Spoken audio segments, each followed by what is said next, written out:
In 1999, Lee Edwards wrote a book called The Power of Ideas,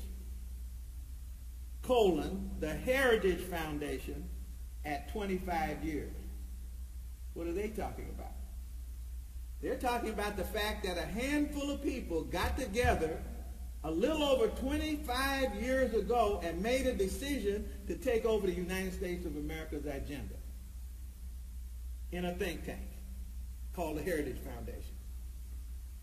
I want you to listen to me now, because some of what I'm saying now is going to come up in the list of books that I'm talking about us. You know, what do they say about us and what do they do about us?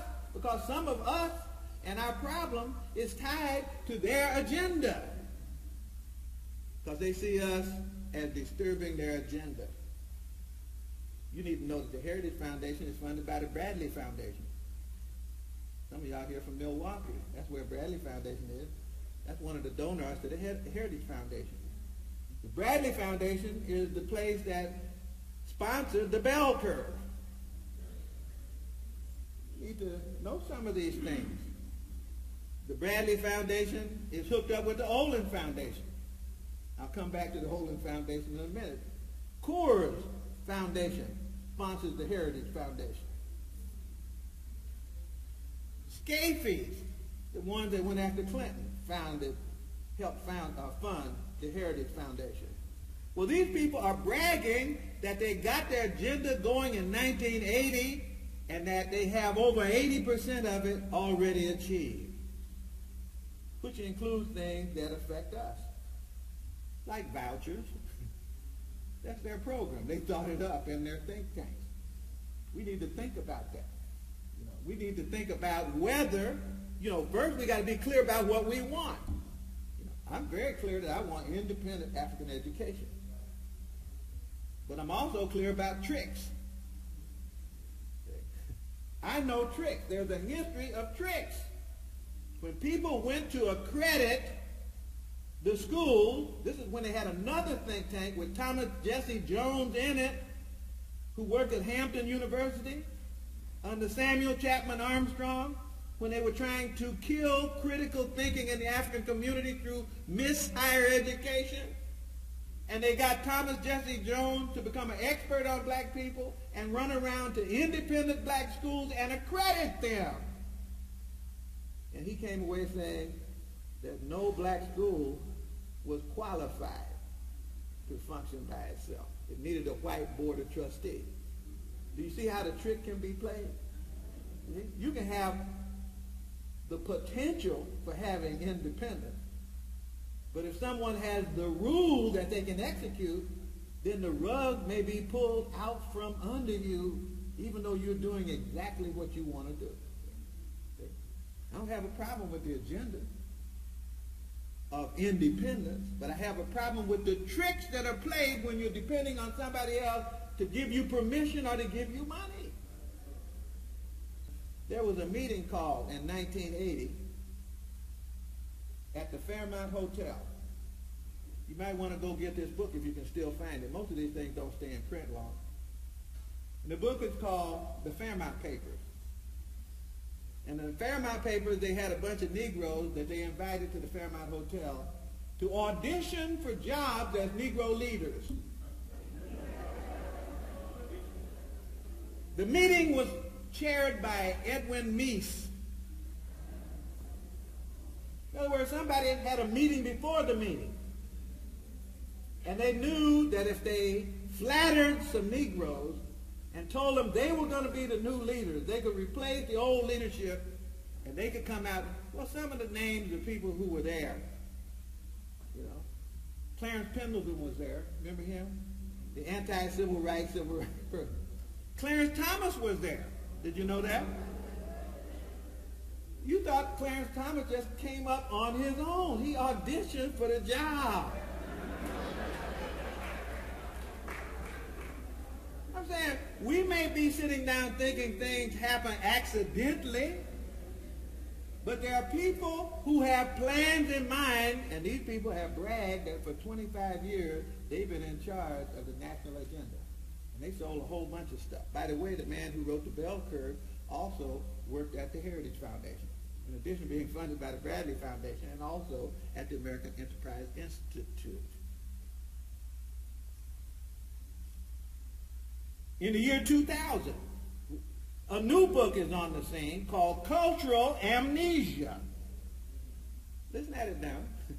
Remember, we started in 1952 with the problem identified as cultural amnesia, and they did great books of the Western world. Here's the man now saying, it's gotten weak again. We've forgotten too much information to be a family. It's time to put the patchwork quilt together again. His name, Stephen Bertman, Cultural Amnesia, America's Future and the Crisis of Memory. Some people get it.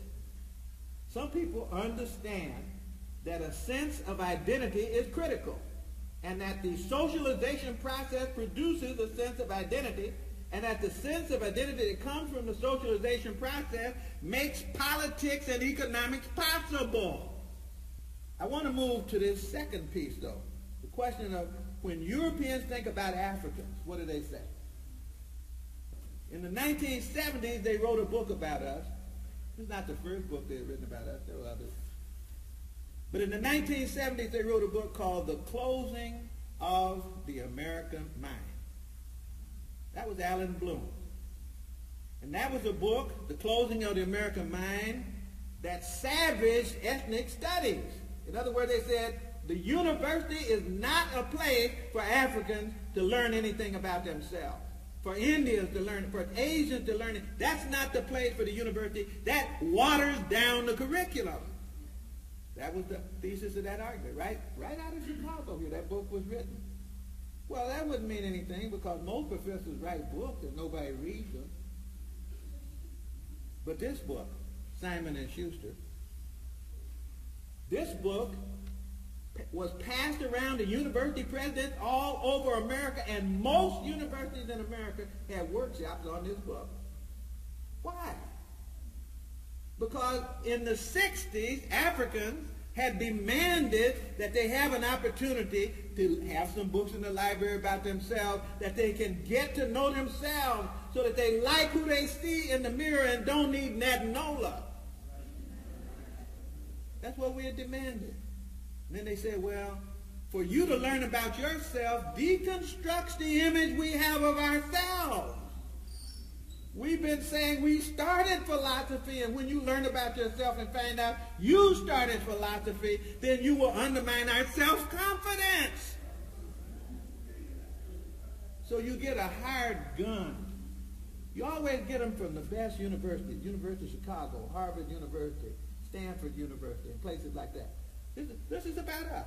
Look, I wouldn't have to make any kind of speech if you just went back and reread Closing of the American Mind and get the chapter that deals with African curriculum. Just get that chapter and look at it. I mean, it's vicious. It's always more vicious on African people than anybody else. I'll tell you why. You haven't heard anybody mobilize to attack the advances of any other group in self-understanding at the level that the attack has been on African people. Why? Think about that for a moment. Let's just look at the second book. They looked, see, there was a book written about the history of the National Endowment for Humanities by Gilkerson and Sussman. Some years ago, over 20 years ago, they wrote that book. The history of the National Endowment for Humanity. What happened? A group of scholars from the Association of Learned Societies, Phi Beta Kappa and all those, got together, worried that America was losing their cultural position of prestige when compared to France and Germany and England. So they said, we need the government to patch up our self-esteem, therefore establish the National Endowment for the Humanities and the National Endowment for the Arts to pump up our image. That's what they did. You thought they just did that so that you could get some grants. Try to get a grant to study the African origin of civilization and see what happens to you. If you want to study slave ships, they might let you do that. Might. But look at this. E.D. Hirsch in 1988, cultural literacy. You say, well, that's not about us. Indirectly, it is. Why? Because the gains that have been made in black studies and African studies, the books were just pouring out of these institutions, fundamentally changing paradigm. Lorenzo Turner's book, Africanisms in the Gullah Dialect, we went back to that and got it. Here was an incredible scholar who took on the entire linguist establishment back in the 30s. He said, this way African people talk, type of language form they have, is in part due to what they brought with them.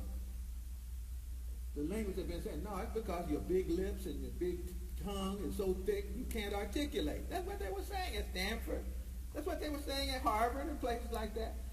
So Lorenzo Turner did African scholarship, went to Africa, learned languages, then came back based on the language he learned, then did ethnography in the Gullah Sea Island community. After he had become bonded to the people, he waited until they would trust him enough to tell him things. Then all of a sudden he began to record all these retained African words that the white linguists had said weren't there. This is out of Chicago, Lorenzo Turner.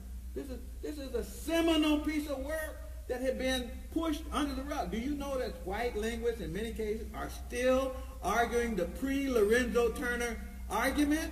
They just did in the Ebonics case out in Oakland. This book just came out this year by a man named Francis Stoner Saunders. The name of the book, The Cultural Cold War, the CIA and the World of Arts and Letters. And what's that about?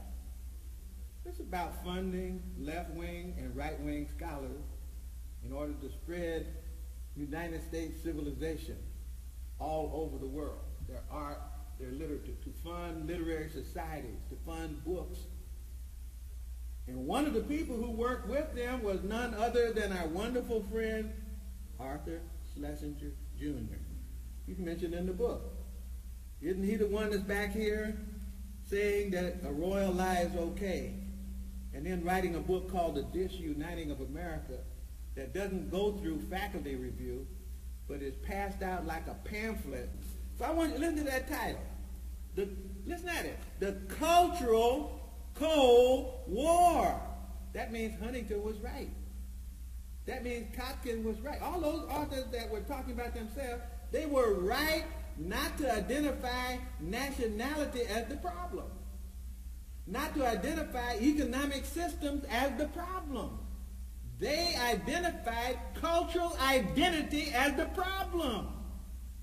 And it's so much of a problem, you get the greatest amount of police force you can to destabilize the reconstruction of the identity of other people. This is that's what it's called, a Cold War of culture.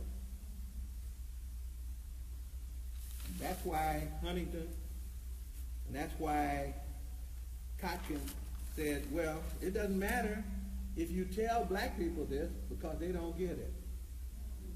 They won't do it. They want to be Cablinasian. They want Natanola. Then, of course, you get Negro helpers in the Cultural Cold War, usually from prestigious institutions like Harvard,